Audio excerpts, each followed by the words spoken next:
Imagine a place where escape isn't impossible, it's unthinkable. Not because the doors are locked, but because the idea of freedom itself has been erased. Behind me stands the largest and strictest prison ever built. Not a symbol of justice, not a place of rehabilitation, but a fortress designed to swallow the most dangerous criminals alive. Welcome to CECOT, El Salvador's mega prison. A place where those who enter are never meant to leave. A country forced to build a monster. El Salvador is a small country, barely 6 million people, yet it was once ruled by fear. For years, violent gangs like MS-13 and Barrio 18 controlled entire neighborhoods. Extortion was normal, murder was routine, and death was everywhere. By 2022, the government made a decision that shocked the world. A full-scale crackdown began. In just 16 months, over 70,000 people were arrested, nearly 2% of the country's adult population. Night after night, buses rolled through the darkness, packed with handcuffed gang members, heads down, chains rattling, surrounded by armed soldiers. No resistance, no words, just silence. Their lives changed forever in a single night. Built to destroy hope. CECOT was constructed in 2022, deep in an isolated area far from any city. The prison spans 410 acres and is divided into 8 massive modules. Each pair of modules is sealed behind 3-meter-high concrete walls topped with razor wire. Around the entire complex stands a 9-meter outer wall reinforced with a 15,000-volt electric fence. 19 watchtowers scan every movement. This design doesn't just prevent escape, it kills the idea of escape. Cut off from the world. Before entering, every signal disappears. Communication jammers block all transmissions within a 2-kilometer radius. No phones, no internet, no contact with the outside world. More than 600 soldiers protect only the perimeter. Even as media, entry takes months of approval. Everything stays outside. Bags, personal items, even wedding rings. Only cameras and microphones are allowed in. Every step forward means another layer of security. Full-body X-ray scanners that see through skin and bone. Multiple searches down to shoes and socks. Facial scans and biometric checks. One mistake, one hidden object, and entry ends. Once you enter, you disappear. Captured gang members don't give names, they don't carry IDs. Inside the registration room, fingerprints and photographs replace identity. From that moment on, they become permanent residents of CECOT. No family visits, ever. No phone calls, no letters. For some families, this prison documentary may be the first time they see a missing loved one, if they're even still alive. A fortress within a fortress. Before reaching the inmates, we pass the armory. This isn't precaution, it's preparation. Rifles similar to the M16, shotguns, riot shields, full anti-trauma gear. Because the men inside aren't ordinary criminals. They are considered the most dangerous people on Earth. So dangerous that so far there have been no escape attempts. Not because no one wants to leave, but because there is no path out. Approaching controlled chaos. We board a bus to cross the prison grounds. Gravel lines the paths, not for decoration, but as an alarm system. Every step makes noise. Even walking unnoticed is impossible. As the bus slows, the tension rises. Ahead of us, one module. Inside it, more than 2,500 inmates. This is the moment where silence gets heavy. This is where controlled chaos begins.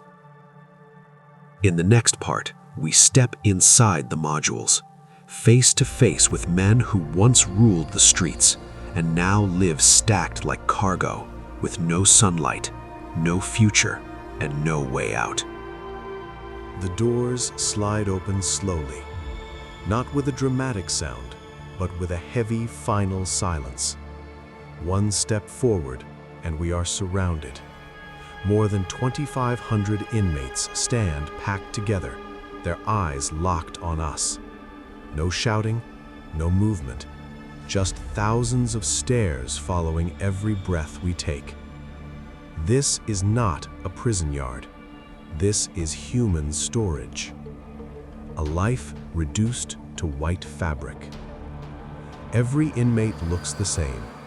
White shirt, white shorts, plastic slippers. No personal belongings, no photos, no letters, no reminders that they were ever human. Most of them are barely in their early 20s, yet convicted of crimes that ended hundreds of lives. Here, identity is erased. Uniformity is the punishment. No bars because they aren't needed. There are no traditional bars separating us from them, only a yellow line on the floor. Cross it, and everyone knows exactly what could happen. We are warned not to speak to the inmates, not to ask questions, not to respond if they try to communicate.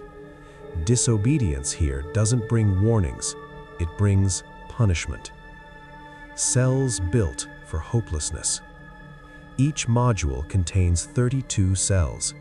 Each cell holds around 180 inmates, sometimes as many as 150. Personal space per person, half a square meter. No ventilation, no windows, no outdoor yards. These men will never see sunlight again. Once inside, the door never opens for freedom, only for discipline. Where you sleep, eat, and break. Inside the cell, life collapses into one space. Metal bunk beds stacked 4 levels high. No mattresses, no pillows, just steel. 2 toilets for dozens of men, in the same corner where they shower. No running water, 1 shared basin, plastic dippers, a single blue barrel for drinking water. This isn't just confinement, it's intentional humiliation. The tattoos tell the real story. Almost every body is covered in ink, even faces. These tattoos aren't decoration, they're confessions. 13 marks loyalty to MS-13. 18, or 666, signals Barrio 18. Spiderwebs mean long prison sentences. Devil horns represent allegiance to darkness. Teardrops count lives taken. Some have so many teardrops they've lost count. On the streets, crossing paths with these men meant death. Here, they stand shoulder to shoulder, former enemies sharing the same cell until their final breath. Watched every second. Above the cells runs a metal catwalk. Guards patrol non-stop, looking down at every movement. Cameras cover every corner 24 hours a day. The lights never turn off. When night comes, the brightness stays. To sleep, inmates cover their eyes with towels. Even darkness is forbidden here. 1 hour of air per week. Once a week, for 1 single hour, a small group is allowed out, under armed guard. Some pray, some exercise, some simply stand in silence. Then the doors close again. They once controlled entire cities. Now they can't take a step without permission. Messages behind bars. Whenever cameras focus on the cells, lips silently move. Orders, signals, commands meant for the outside world. Even here, gangs try to rule. The authorities respond with a warning. If violence continues outside, conditions inside will become even worse. No food, no mercy. Food without strength. Meals arrive 3 times a day, always the same. Rice, pasta, tortillas, beans. No meat, no protein. Inmates eat with their hands, clean their plates, return them immediately.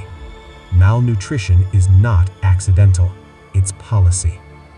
The place that breaks everyone. Before the interview, we are taken somewhere worse, the isolation cells. Concrete rooms with sealed doors, no clocks, no books, no sound.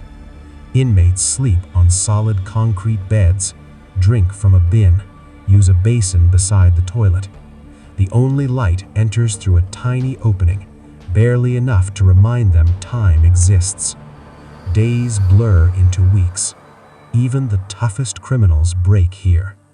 Next, face to face with evil. In the next part,